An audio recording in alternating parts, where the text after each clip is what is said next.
Good morning, student. Last day we discussed about Napoleon code. कल हम Napoleon code की चर्चा कर रहे थे या नेपोलियन द्वारा जो व्यवस्था प्रारंभ की गई थी उसके बारे में पढ़ रहे थे. तो नेपोलियन कोड में क्या था कि नेपोलियन ने फ्रांस के अंदर बहुत सारे चेंजेस किए. जैसे इक्वालिटी बिफोर लॉ लेके आए, राइट ऑफ प्रॉपर्टी लेके आए, पीजेंट्स को उनकी भूमि दी, transportation of goods and communication शुरू हुआ. यानी हर वो काम शुरू हुआ जो एक देश के डेवलपमेंट के लिए चाहिए था at that circumstances. But these change soon at very soon it's become like a burden. बहुत जल्दी ये बोझ की तरीके से हो गया. क्यों? क्योंकि ये भी एक डेस्पोटिक नेचर के हो गए. जो आपके डेमोक्रेटिक बिहेवियर की तरीके से उन्होंने चीजें शुरू की थी, धीरे धीरे इनको लगा कि अपना टेरिटरी बढ़ाना चाहिए, साम्राज्य विस्तार करना चाहिए. तो एक तानाशाह नेचर है. उन्होंने टैक्सेशन फिर लागू कर दिया, जैसे लगान दर बढ़ा दी. जैसे उन्होंने फ्रेंच कॉलोनी जो उपनिवेश देश थे वहां से ज्यादा टैक्स लेना या डेवलपमेंट के बारे में सोचना. वहां के स्लेवरी पीरियड मानिए यहाँ पे इन्होंने सेटडाउन खत्म किया, दास्ता प्रथा खत्म की, लेकिन फ्रेंच कॉलोनीज में शुरू कर दी. यानी हर वो काम राजा जो पहले करता था वही काम नेपोलियन करने लगे.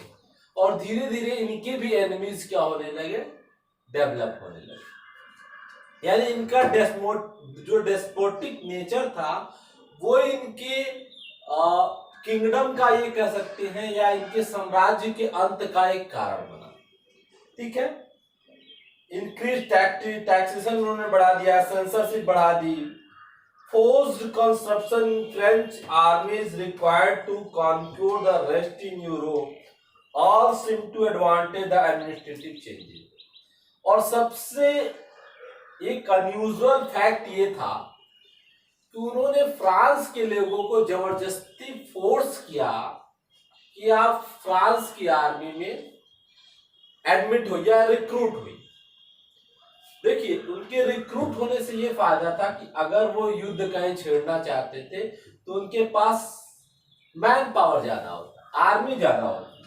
और इसी कारण वो चाहते थे, उनका मेन लक्ष्य था इम्पीरियलिज्म को बढ़ावा देना, अपने टेरिटरी को विस्तार करना.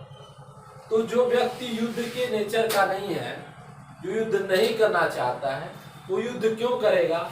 और बाद में लोग इनका विरोध करने लगे और धीरे धीरे नेपोलियन के साम्राज्य का अंत हो गया. और 1815 में वार ऑफ वाटरलू के युद्ध में नेपोलियन को बहुत सारे बाहरी देशों के लोगों ने भी मिलकर आक्रमण करते हैं, उनके प्रशासन को खत्म करते हैं. फिर फ्रांस में एक नई डेमोक्रेटिक बिहेवियर या डेमोक्रेटिक गवर्नमेंट की शुरुआत होती है. तो फ्रांस में इस प्रकार के चेंजेस हमको देखने को मिलते हैं. आगे इस चैप्टर में पढ़ना है the making of nationalism in Europe. अब यूरोप में के अन्य देशों में ऐसी कौन सी परिस्थितियां बनी जिसके कारण नेशनलिज्म की फीलिंग डेवलप हुई. आइए देखते हैं. Germany, Italy, Switzerland, these all are there.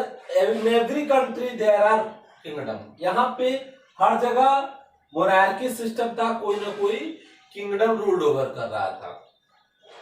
उसमें है डचेज और कैंटोन्स की बात हो रही है. डच साम्राज्य था, कैंटोन थे, ये लोग इन देशों में रूल ओवर कर रहे थे.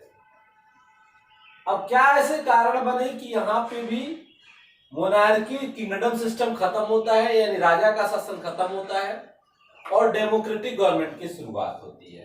तो factors for rise nationalism in Europe. Factor देखें तो नेशनलिज्म की फीलिंग को डेवलप हुआ. यानी इनकी खुद की एक आइडेंटिटी नहीं थी. देखिए, हमने पहले ही बताया है कि नेशनलिज्म का मतलब आपकी एक पहचान हो, एक टेरिटरी हो, एक फ्लैग हो, एक सॉन्ग हो, एक लैंग्वेज हो. मतलब एक ऐसी चीज हो जो आपको सब कुछ एक चेन में, एक सूत्र में आपको बांधे रखे. इससे पहले क्या होता था कि राजा था, अब वो किसी दूसरे देश में हमला कर देता है और वहां के लोगों का गुलाम बना लेता है। तो अब सोचिए जो गुलाम देश है, जो कॉलोनाइज्ड कंट्री है, उसकी आइडेंटिटी तो चेंज हो गई। क्यों? क्योंकि अब उस देश का वो आइडेंटिफाइड हो गया जिस देश ने उसको गुलाम बनाया। जैसे हम पहले इंडियन थे, लेकिन जब ब्रिटेन ने गुलाम बनाया तो हम ब्रिटिश इंडियन कहलाने लगे, यानी हम ब्रिटेन के कॉलोनाइज्ड पार्ट थे। इसी प्रकार उनकी अपनी कोई आइडेंटिटी नहीं थी, तो नेशनलिज्म यही हुआ कि लोगों की अपनी आइडेंटिटी डेवलप करने का कार्य शुरू किया गया। अब देखिए क्या फैक्टर्स रहे। The rise of new middle class. अब देखिए मिडिल क्लास का इमर्ज होना एक बहुत बड़ा कारण बना। मिडिल क्लास क्यों इमर्ज हुआ? क्योंकि आप जानते हो कि at that time everywhere industrialization is started, products of goods production is become very high.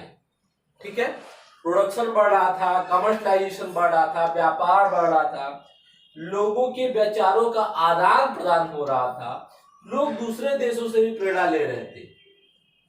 तो फ्रांस से भी हम प्रेरणा ले रहे थे, ये लोग ले रहे थे। तो वहां की जो नई जनरेशन थी वो अब पढ़ी लिखी थी, चीजों को समझ रही थी, तो वो चेंजेस चाहते थे, इसलिए वो एक कारण बना। दूसरा है the spread of ideology of liberalism. Liberalism का मतलब ये है कि उदार भाव रखना, मतलब सबको एक साथ फ्रेंडशिप बिहेवियर करने की बात कर रहे हैं। मतलब दूसरे देश को हम अपने यहाँ व्यापार के लिए आमंत्रित कर रहे हैं, अपने हम दूसरे देश में जाके इन्वेस्ट कर रहे हैं, तो हमारी ये लिबरल फीलिंग है, मतलब हमारा उदार भाव है। हम लड़ाई का नेचर नहीं चाहते, नेचर ऑफ वॉर नहीं चाहते। तो ये हमारी लिबरल की फीलिंग डेवलप हुई, लोगों में सहयोग की, फ्रेंडशिप की भावना डेवलप हुई। तो ये भी एक कारण बना आपके नेशनलिज्म की फीलिंग डेवलप होने का।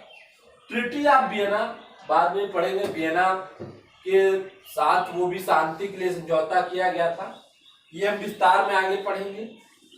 द राइज ऑफ रिवोल्यूशनरीज, और नए नए क्रांतिकारी भाव पैदा हुए, मतलब कुछ ऐसे लोग आगे आए, फॉरवर्ड लीडर्स या रिवोल्यूशनरी कह सकते हैं, क्रांतिकारी, जिन्होंने लोगों को अवेयर करने का काम किया या कुछ ऐसी एक्टिविटी की कि लोगों की नींद से जगाने का काम किया कि आपकी भी एक आइडेंटिटी होनी चाहिए, आपकी भी एक पहचान होनी चाहिए। ये सारी चीजें डेवलप की गई।